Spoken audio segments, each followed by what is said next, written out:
Hello everyone, welcome to the channel and we have a good news for you. We are starting a series of very important case laws of 2025 for CLAT PG. हम part 1, part 2, part 3 बहुत सारे cases लेके आएंगे आपके लिए, that too with detail description of the cases, कि जैसे CLAT PG में पूछे जाते हैं केसेस, जैसे कोई भी अगर डॉक्ट्रिन आई है उसमें, कोई भी टेस्ट आया है किसी केस में, या फिर जिसके नाम पूछे जाते हैं, डिटेल डिस्क्रिप्शन जो केसेस की पूछी जाती है वो सब लेके आएंगे, and also facts and the judgement of the case. Okay, and starting with, let's not waste any time and पहले हम केस से इंडल्ज करते हैं. सबसे पहला केस जो है वो है re right to privacy of adolescents. अब ये री भी बोला जाता है, रे भी बोला जाता है. अगर आपको थोड़ा सा भी इंफॉर्मेशन है तो ये जो आर ई है that is reference, and reference का मतलब नॉर्मली आर ई का कौन से केसेस में लगता है जहाँ पे दो पार्टीज इन्वॉल्व नहीं होती है. इसके दो मेजर एग्जाम्पल्स हैं. जैसे अगर किसी, जैसे एडवाइजरी जुरिसडिक्शन, आपको इन्फॉर्मेशन होगी. एडवाइजरी जुरिसडिक्शन क्या होता है कि सुप्रीम कोर्ट के पास एडवाइजरी जुरिसडिक्शन है. अगर प्रेसिडेंट को कभी भी लगता है कि किसी मैटर में सुप्रीम कोर्ट के एडवाइस की ज़रूरत है तो उसमें ले सकते हैं. तो अब यहाँ पे सिर्फ एडवाइस है, एक पार्टी इन्वॉल्व है, there is no versus, there is no two parties. तो अगर एक पार्टी इन्वॉल्व होती तो आर ई लिख दिया जाता है. And another example for this is suo motu cognizance. जिस भी केस में सुओ मोटो कॉग्निजेंस लिया जाता है उस केस में आर ई लिख दिया जाता है, बिकॉज वहाँ पे दो पार्टीज इन्वॉल्व नहीं है. ठीक है, इस केस में एक्चुअली सुओ मोटो कॉग्निजेंस लिया था सुप्रीम कोर्ट ने, इसलिए इसमें आर ई करके आया है. ठीक है, सबसे पहले इसके बेंच, 2 जजेस की बेंच है, जस्टिस ओखा एंड जस्टिस उज्जवल. ठीक है, बहुत इंपॉर्टेंट केसेस के आपको जस्टिसेस के भी नाम याद करने पड़ेंगे, एंड ऑल्सो कितनी मेजॉरिटी में जजमेंट आया है, क्या रेशियो में जजमेंट आया. दिस इज यूनानिमस डिसीजन, तो इसमें कोई रेशियो नहीं है. ठीक है, एमिकस क्यूरी भी है इस केस में. किसी किसी केस में होते हैं तो फ्रेंड ऑफ अ कोर्ट, जो एडवाइस करने के लिए, कोर्ट को हेल्प करने के लिए, जजमेंट अच्छे से डिलीवर होने के लिए होते हैं. माधवी दीवान एंड लिज मैथ्यू हैं, ये दोनों एमिकस क्यूरी हैं इस केस में. उसके बाद फैक्ट्स क्या है इस केस के, and it is a very important and very interesting case. Actually होता क्या है कि एक 25 ईयर ओल्ड मैन है जिनको कन्विक्ट किया जाता है पॉक्सो और किडनैपिंग के चार्जेस के लिए. ठीक है, अब क्यों कन्विक्ट किया जाता है, क्योंकि 14 ईयर ओल्ड गर्ल के साथ वो शादी कर लेते हैं, and also she is pregnant. क्योंकि शादी करके लेके गए हैं तो उनकी जो मदर है, जो 14 ईयर ओल्ड जो गर्ल है, उनकी जो मदर है वो FIR लॉन्च करती है फॉर किडनैपिंग एंड अबडक्शन. क्योंकि उनका ये कहना था कि मेरी बेटी को बहला फुसला के और इंटाइसमेंट करके वो लेके गए हैं, तो kidnapping and abduction, and because she is pregnant and also delivered a child, तो उस केस में उस जो आदमी है उस पर पॉक्सो का केस चलता है. ठीक है, The girl had run away from her home, became pregnant and eventually gave the birth to a child. ठीक है, while the trial court found him guilty. अब इसके हायरार्की क्या है कि ट्रायल कोर्ट में जब केस जाता है तब ट्रायल कोर्ट तो किडनैपिंग एंड पॉक्सो के चार्जेस के लिए पनिशमेंट दे देता है. ऑफ एग्रावेटेड कौन सा सेक्शन लग रहा है, सेक्शन 6 ऑफ पॉक्सो. ये हम केसेस सेक्शन भी देखेंगे. Penetrative sexual assault and related charges of IPC of kidnapping. ठीक है, एंड ऑल्सो रेप के केसेस सेक्शंस भी. फिर ये जो केस है वो हाई कोर्ट में जाता है, कैलकाटा हाई कोर्ट में, और जो कैलकाटा हाई कोर्ट है वो ट्रायल कोर्ट का जो भी ऑर्डर था या जजमेंट था वो ओवरटर्न कर देती हैं. ठीक है, overturn the conviction on the most courts. It held that the girl was willingly eloped and treated the relationship as consensual. उनका कहना, हाई कोर्ट का कहना ये था कि जो इन दोनों के बीच में रिलेशनशिप डेवलप हुआ है, फिजिकल बोलो कैसा भी, इट इज़ कंसेंशुअल, दोनों अपनी कंसेंट से कर रहे थे, तो इसलिए हम किडनैपिंग के चार्जेस और इवन पॉक्सो के जो सेक्शन 6 पेनिट्रेटिव सेक्सुअल असॉल्ट का जो चार्ज है वो दोनों हटा देते हैं. ठीक है, अब और इसमें एक दिक्कत और थी कि हाई कोर्ट ने उस लड़की के कैरेक्टर को ब्लेम करते हुए और बहुत सारी चीज़ें नेगेटिव कमेंट बोले. इस कारण अब सुप्रीम कोर्ट को सुओ मोटो कॉग्निजेंस लेना पड़ा इस केस में. ठीक है, अब इसमें लॉ कौन कौन से इन्वॉल्व है, सेक्शन 6 है और 19 क्लॉज 6 है. ये क्या बोलता है, punishment for aggravated penetrative sexual assault. ठीक है, इसकी जो अब इसमें जो इंपॉर्टेंट चीज सबसे जानने की वो है कि इसमें पनिशमेंट, मैक्सिमम पनिशमेंट दे रही कि 20 ईयर्स तो पनिशमेंट देनी ही पड़ेगी. ठीक है, बाकी ऊपर है कि commits aggravative penetrative assault shall be punished with rigorous imprisonment, that too with rigorous imprisonment, but which may extend to imprisonment for life, which shall mean imprisonment for the reminder of natural life of that person, shall also be liable to fine or with death. आप देख रहे हो कितना heinous offence consider किया जा रहा है इसको। मैक्सिमम पनिशमेंट डेथ पेनल्टी है, उसके ऊपर लाइफ इम्प्रिजनमेंट है, उसके ऊपर 20 ईयर है कि 20 ईयर से कम पनिशमेंट तो दे ही नहीं सकते किसी पे अगर ये प्रूव हो जाता है तो। अगर आपने नोटिस किया होगा यहाँ पे shall mean imprisonment for reminder of natural life लिख रखा है। नॉर्मली लाइफ इम्प्रिजनमेंट लिख दिया जाता है, यहाँ पे नेचुरल लाइफ लिख किया है कि मतलब पार्डन वगैरह मिलने में भी दिक्कत आएगी। ये नेचुरल लाइफ जहाँ पे लिखा होता है उसका मतलब ये होता है। उसके बाद सेक्शन 19 क्लॉज 6 है, the special juvenile police unit or local police shall without unnecessary delay but within a period of 24 hours report the matter to the child welfare committee, कि चाइल्ड वेलफेयर कमेटी को आपको ये 24 hours के अंदर report करना ही पड़ेगा, जो कि नहीं रिपोर्ट किया गया था इसलिए इस सेक्शन को मेंशन करेगा। And also rape and kidnapping के सेक्शन है एंड जुवेनाइल जस्टिस का भी 1-2 सेक्शन है, ठीक है, कि चाइल्ड को होम में रिहेबिलिटेशन सेंटर, उसकी मेंटल हेल्थ से रिलेटेड सेक्शन है, ठीक है। अब What raised, अब सुप्रीम कोर्ट ने कॉग्निजेंस लिया क्यों? What raised national concern were the High Court sweeping remarks about adolescents' behavior, criticizing young girl for lacking self-control. This is very absurd कि हाई कोर्ट ने ऐसे स्टेटमेंट दिए कि young girl for lacking self-control in making bold statement about moral responsibility, कि phones और इनके कारण बहुत ज़्यादा आजकल यूथ में बहुत दिक्कत आने लगी है और बहुत ज़्यादा इन्फ्लुएंस हो गए। And she went to the guy herself, उसके कैरेक्टर असैसिनेट कर दिया, इसके कारण सुओ मोटो कॉग्निजेंस लेना पड़ा। The bench gave important to the choice made by victim. अब क्यों ये case is very important? The reason is इसमें एक नई चीज़ निकल के आई है कि सुप्रीम कोर्ट ने जजमेंट तो ये दिया कि हाँ देखो हम मान रहे हैं कि किडनैपिंग नहीं है, क्योंकि किडनैपिंग के लिए वो इंटाइसमेंट वगैरह होना चाहिए, there was no enticement, she went to the guy herself, ठीक है। पॉक्सो का केस तो लगना ही चाहिए क्योंकि शी वाज माइनर, अगर उसने कंसेंट दी भी थी सेक्सुअल कुछ भी इंटरकोर्स करने के लिए, बट क्योंकि माइनर की जो कंसेंट होती है वो 0 हो जाती है, तो इस केस में पॉक्सो का सेक्शन तो लगेगा। मतलब सेक्शन 6 के लिए तो पनिशमेंट है, अगर सेक्शन 6 की पनिशमेंट है तो मतलब मैक्सिमम आपको मिनिमम पनिशमेंट तो देनी ही पड़ेगी 20 साल की। शैल लिखा हुआ है, शैल मतलब मैंडेटरी हो गया। बट इसमें सुप्रीम कोर्ट ने एक डिफरेंट अप्रोच अपनाई है। हुआ क्या है, सुप्रीम कोर्ट ने विक्टिम जो विमेन है उसके फेवर में जाते हुए ये बोला कि वे जो विक्टिम है उसने पहले ही बहुत सारी चीज़ें अपनी लाइफ में सहन कर ली है, कि इतनी हार्डशिप देख ली है, सब कुछ देख लिया है। एंड अगर उसने सब कुछ कंसेंशुअली किया है और वो इतने टाइम से अपने हस्बैंड के साथ रह रही है, सी व्हेन द केस, जब वो भागी थी जब वो 14 साल की थी, पर जब FIR लॉन्च हुई, इन्वेस्टिगेशन हुआ, केस कलकत्ता हाईकोर्ट तक पहुंचा, सब कुछ हुआ, तब तक वो मेजर हो चुकी है, ठीक है। 2025 का केस है, ठीक है, जब वो 14 साल की थी तब ये केस चल रहा था, तो अब क्या 18 में 2018 से ये चल रहा है और अब वो मेजर हो चुकी है। तो सुप्रीम कोर्ट का ये कहना है कि इतने टाइम में वो अपने पति के साथ रह चुकी है, पूरी तरह से अपने पति पर रिलाय करती है, और ऐसा भी नहीं कि उसका जो पति है वो उसके साथ कोई टॉर्चर वगैरह करता हो। बट अब अगर हमने इसके हस्बैंड को पनिशमेंट दे दी तो सबसे ज़्यादा परेशान कौन होगा? उस जो विक्टिम है, जो विमेन है, जो जिसके साथ खराब हुआ है उसके साथ और खराब कर देंगे कि पहले ही सोसाइटी के कारण इतनी हार्डशिप झेल के आई है, फिर हमने अगर इसके हस्बैंड को और पनिशमेंट दे दी तो और ज़्यादा ही हम ऐसा हो जाएगा कि हम विक्टिम को ही पनिशमेंट दे रहे हैं, जबकि पनिशमेंट देने का क्या रीज़न क्या होता है पनिशमेंट देने का? कि जो परपिट्रेटर है उसको नुकसान हो। बट अगर हमने यहाँ पनिशमेंट दी तो कब सबसे ज़्यादा नुकसान किसको होगा? हस्बैंड को। तो आर्टिकल 142 का यूज करते हुए, article 142 is inherent power of supreme court, कि जस्टिस करने के लिए सुप्रीम कोर्ट कुछ भी कर सकते हैं। तो सुप्रीम कोर्ट ने ये बोला कि हम मान रहे हैं कि पॉक्सो में लिखा है कि आपको 20 इयर्स की पनिशमेंट मैंडेटरी देनी पड़ेगी, बट हम हमारी पावर 142 का पावर का इस्तेमाल करते हुए ये बोल रहे हैं कि हम इसमें कोई पनिशमेंट नहीं देते। इन्होंने कलकत्ता हाई कोर्ट का जो जजमेंट है वो रिवर्स किया, बोला कि नहीं, किडनैपिंग के लिए हम मान रहे हैं कि पनिशमेंट नहीं मिलेगी, बट हम पनिशमेंट तो देंगे पॉक्सो के अंदर। बट क्योंकि फिर विक्टिम का देखते हुए, सब कुछ बैकग्राउंड देखते हुए ये जजमेंट दिया कि 142 का यूज़ करते हुए हम 0 पनिशमेंट कर रहे हैं।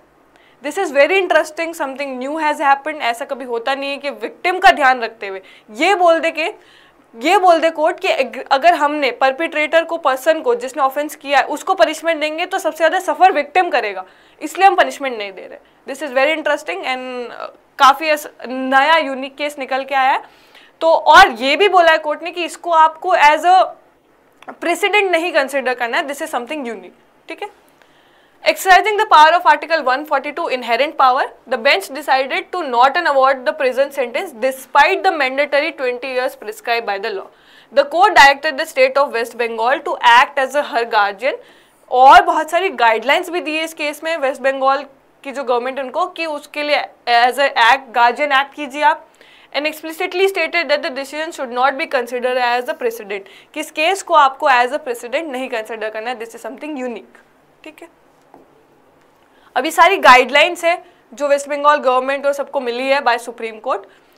वेस्ट बंगाल गवर्नमेंट को ये बोला गया है act as a to guardian of the victim and a child, कि विक्टिम एंड चाइल्ड के एज अ टू गार्जियन आपको एक्ट करना पड़ेगा। Provide a better shelter to the victim and a family within next few month, कि victim और जो family उनको नया न्यू शेल्टर प्रोवाइड करो। Bear the entire expenditure of victims education up to 10th standard and her undergraduate degree if she chooses to pursue 10th class तक का education, and अगर वो अंडर ग्रेजुएट डिग्री करती है तो भी। Bear the entire expenditure of child education, victim की तो एजुकेशन देखनी है बट आपको चाइल्ड की भी एजुकेशन देखनी पड़ेगी। Ensure she is educated in very good school, ये भी देखना पड़ेगा। Take the assistance of NGO और public spirited citizen for the purpose of securing debts incurred by the victim as one time measure, okay. File compliance report detailing the implementation of these direction, जो हमने direction दी वो आपने follow करी भी है कि नहीं। The first report is due by 15th July 2025 and subsequent report every 6 month, हर 6 मंथ में आपको रिपोर्ट देनी, ठीक है।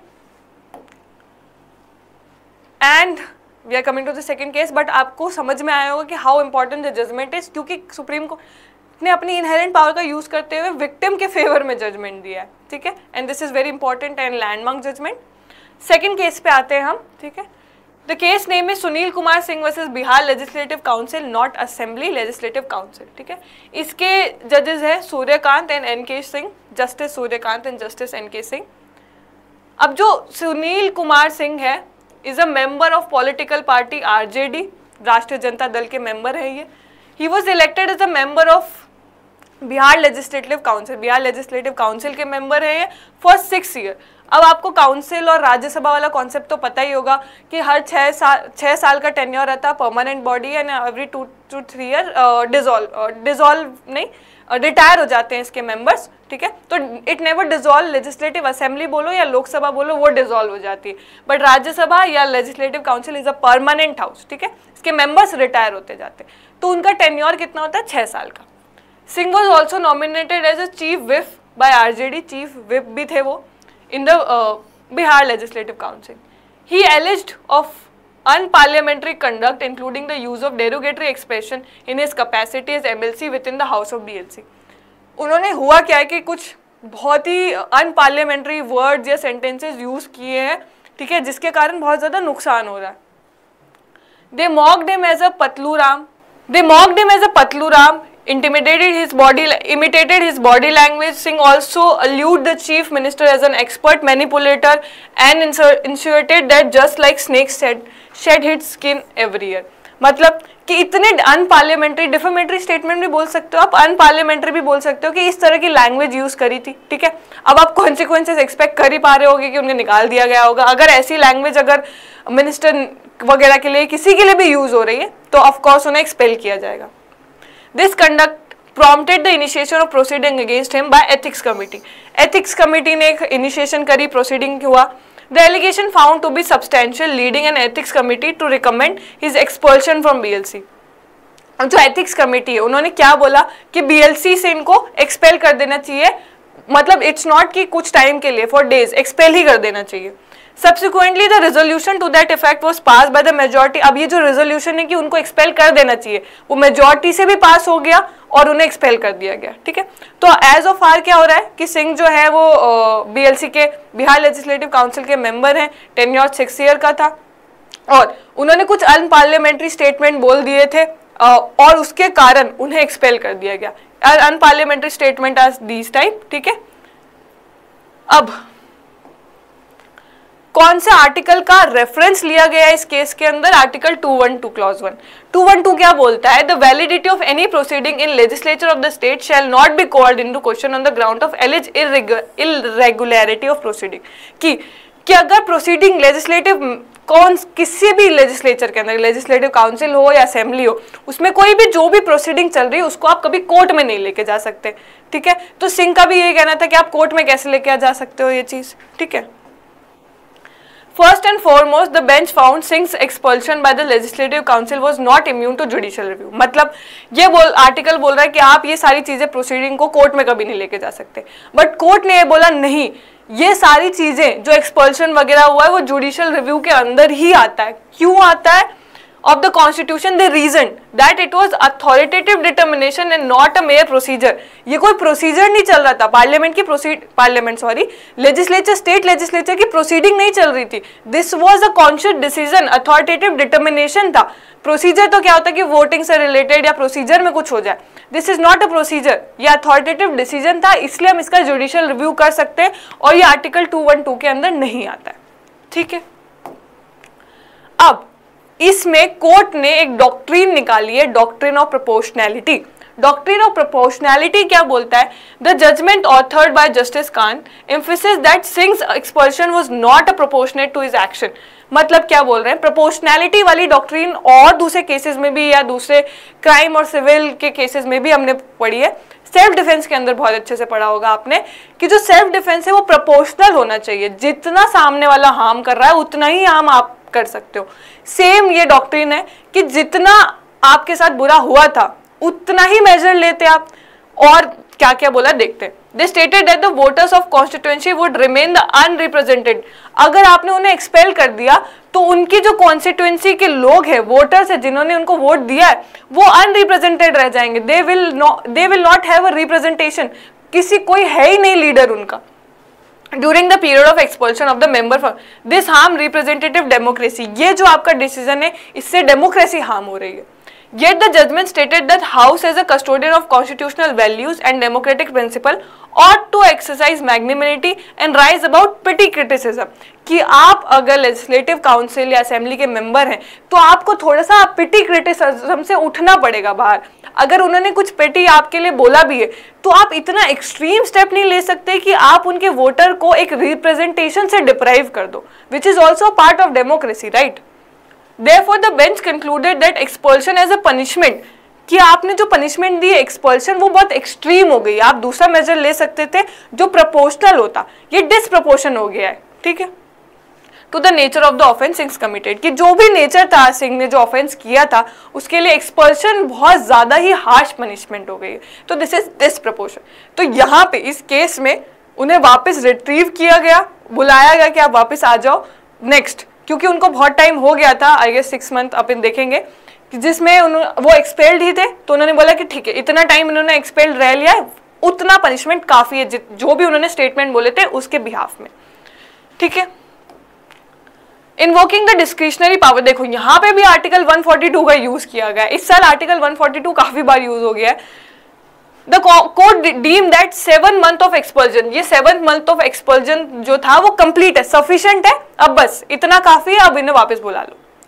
Further, given the Singh's term was expiring in 2026, the bench saw no reason to remand his case to ethics committee for reconsideration। कि अब 2026 में खत्म ही हो रहा है उनका टेन्योर, तो फिर वापस एथिक्स कमेटी को रिकंसिडरेशन को भेजने की जरूरत नहीं है। Therefore, they directed his reinstatement to Bihar Legislative Council with immediate effect, या वापस बुला लिया जाए इन्हें लेजिस्लेटिव काउंसिल के अंदर। The bench also quashed the election commission's press note, जो एक प्रेस नोट निकाला था बाई इलेक्शन कराने के लिए, वो भी हटा दिया गया, ठीक है। अब इसमें ये प्रोपोर्शनैलिटी वाली जो डॉक्ट्रिन है, इससे भी अपन को रेलेवेंट केसेस पढ़ने पड़ेंगे। This is how you read in CLAT PG. क्या आपने कोई प्रोमिनेंट जजमेंट पढ़ा, उससे रिलेटेड लैंडमार्क जजमेंट पढ़ लो। लैंडमार्क जजमेंट आपको Bachchan Singh versus state of Punjab तो अब तक बहुत बार रट गया होगा, डेथ पेनल्टी से जो रिलेटेड है, उसमें भी यही बोला गया, while dealing with the constitutionality of death penalty a constitution bench emphasizes the need to the factor in mitigating and aggravating circumstances of the perpetrator. Before sentencing in a bail matter, court seeks to restrict their discretion by levying proportionality। कि आपको mitigating factor क्या होते हैं, जिनसे punishment कम हो सके, वो सब देखते हुए, और जितना उसने हार्म किया है, जितना डैमेज किया, उतनी पनिशमेंट दो, प्रोपोर्शनल पनिशमेंट होनी चाहिए, ठीक है। इन कॉन्स्टिट्यूशनल लॉ ये फर्स्ट टाइम आई थी modern dental college and research centre versus state of MP के अंदर। फर्स्ट केस जो है कॉन्स्टिट्यूशनल लॉ के अंदर प्रोपोर्शनलिटी का वो ये था। उधर Maneka Gandhi versus union of India भी है, to suggest that the court use the doctrine implicitly in the many cases during the early phase of history। कि जो प्रोपोर्शनलिटी वाली डॉक्ट्रिन और इवन जो केस है वो बहुत बार यूज किया गया। In the case court found that excessive is restriction on liberty were disproportional to the state. कि आप अगर बहुत ज्यादा रिस्ट्रिक्शन लगाओगे लिबर्टी पे तो वो बहुत ज्यादा डिसप्रोपोर्शनेट हो जाएगा। ये जो प्रोपोर्शनलिटी वाली डॉक्ट्रिन मनेका गांधी में आई थी वो बहुत बार आगे हिस्ट्री में यूज भी की गई। अब ये रिसेंट में, अभी आपने 2024 में ये केस पढ़ा होगा, ठीक है। इसमें वो इलेक्टोरल बॉन्ड स्कीम वाला जो सबसे इंपॉर्टेंट केस में, उसमें डबल प्रोपोर्शनलिटी वाला रूल निकाला गया था। तो ये जो डॉक्ट्रिन है प्रोपोर्शनलिटी वाला, ये तो पुरानी है, बहुत सारे केसेस में दे रखी है, बट ये सुनील सिंह वाले केस में अभी फिर से रिट्रेड की गई, और फर्स्ट टाइम कॉन्स्टिट्यूशन में ये मॉडर्न डेंटल कॉलेज वाले केस में थी, और रिसेंट में डबल प्रोपोर्शनलिटी बिल निकाली, कहाँ, association of democratic reform versus union of India के अंदर। आई होप आपको समझ में आएगा। These were the 2 very important case laws as of now. इसकी सीरीज हम कंटिन्यू करेंगे। आप प्लीज चैनल को सब्सक्राइब कीजिए if you want this series to be continued. We'll bring very interesting and important facts of the cases regularly, and thank you. Keep commenting.